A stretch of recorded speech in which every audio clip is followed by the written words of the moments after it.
السلام علیکم ورحمت الله وبرکاته. تلها کلیک چینل کې درته هر کلی وایم. امید لرم چې روغ جوړ به یې او خوشاله به یې د جون په موضوع کې به یې عزتمندو. نن یو نوی خبر را مخته شوی دی. په پېښور سربند چوک کې 2 سیکان قتل کړي شوي دي. په څه وجه قتل کړي شوي دي د ټول معلومات موږ سره په دې ویډیو کې وګورئ. خو تاسو موږ سره په دې ویډیو کې نوي یې مهرباني وکړئ زموږ دا چینل محض ضرور سبسکرایب کړئ. خوا کې ورسره د ګنټۍ نشان ووهئ چې هر یوه نیو معلوماتي ویډیو تاسو ته په اسانۍ سره ملاویږي.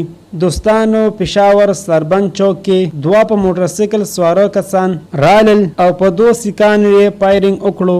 د یو نوم رنجیت سنګ او د بل نوم کولجیت سنګ.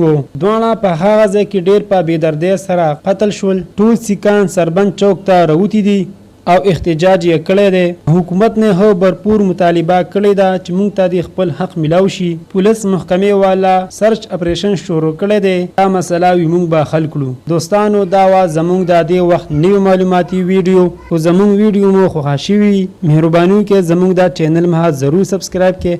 خوا کې ورسره د ګنټۍ نشان ووهئ چې هر یوه نیو معلوماتي ویډیو تاسو ته په اسانۍ سره ملاویږي. والسلام.